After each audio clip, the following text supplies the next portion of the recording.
কোনো প্রকার সরকারি অনুমোদন বা বৈধ কাগজপত্র ছাড়াই টাঙ্গাইলের মির্জাপুর উপজেলার গড়াই শিল্প এলাকায় চলছে অবৈধ তামাকজাত দ্রব্য তৈরি কার্যক্রম। এতে সরকার বিপুল রাজস্ব হারাচ্ছে, পাশাপাশি জনস্বাস্থ্য ও পরিবেশের মারাত্মক ক্ষতি হচ্ছে।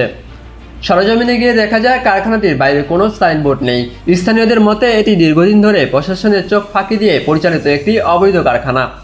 অফিস স্টাফরা জানিয়েছেন কারখানার নাম মুক্তার কার্টেন হাউস, যেখানে প্রায় 18 থেকে 20 জন শ্রমিক কাজ করেন। ভিতরে প্রবেশ করে দেখা যায় নোংরা ও দুর্গন্ধযুক্ত পরিবেশে শ্রমিকরা বস্তাভর্তি তামাকজাত পণ্য মেশিনে ভেঙে গুঁড়া করছেন।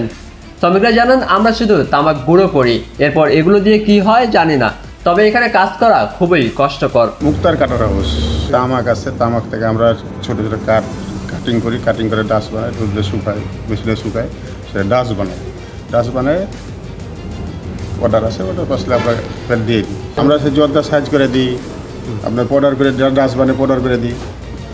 সেটা তো অনেক যেটা জানা থাকে সেটা বলে, আবার এখানে যেটা হয় সেটা আমরা বলতে পারবো, যেটা না হয় সেটা তো আমি বলতে পারবো না। স্থানীয় বাসিন্দারা অভিযোগ করে বলেন, এই কারখানায় অবৈধ গুল তৈরি হয় বলে আমরা শুনেছি। এর ভেতর থেকে প্রায় দুর্গন্ধ বের হয় এবং আশেপাশের পরিবেশ নষ্ট হচ্ছে।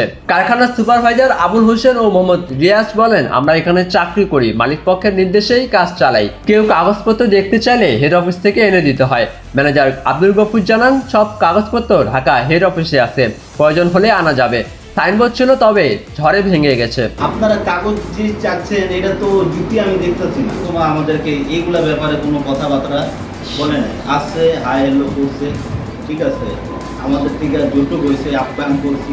এখানে আমি অনেকদিন ধরে আছি, কিন্তু এরকম সিচুয়েশন কেউ আমাদের থেকে এইভাবে কাগজ চায় না। এই যে কাস্টমার লোক আসছে, আইসা ভিজিট করছে, হ্যাঁ, ভিজিট করে যা যা ওনারা চাইছে তাতে আমরা দিতে বাধ্য। আজ 20 বছর ধরে আমি এখানে আছি, এরকম কেউ কাগজ চায় নাই, নিউজ ওয়ালারা তো জীবনে চায় না। অর্ডার করে গুঁড়া করে ঢাকা পাঠায় দেওয়া হয় না। এটা তো হলো অবশ্যই যে কোনো ফ্যাক্টরি যেখানে হবে ওখানে ফ্যাক্টরি লাইসেন্স হবে, আপনার কলকারখানার লাইসেন্স হবে, পরিবেশের লাইসেন্স হবে, ফায়ার সার্ভিসের লাইসেন্স হবে, এটা তো স্বাভাবিক কথা। সাইনবোর্ড ছিল, অধিগ্রহণ করছে না জমি, ওই সময় ভাঙা পড়ছে। অবশ্যই এটা লাইসেন্স আছে তো না, এখানে তো থাকে না, এখানে আমাদের হেড অফিসে থাকে ঢাকায়। এ বিষয়ে জানতে চাইলে উপজেলা নির্বাহী কর্মকর্তা ABM আরিফুল ইসলাম বলেন, অভিযোগের ভিত্তিতে তদন্ত করে প্রয়োজনীয় আইনানুগ ব্যবস্থা গ্রহণ করা হবে।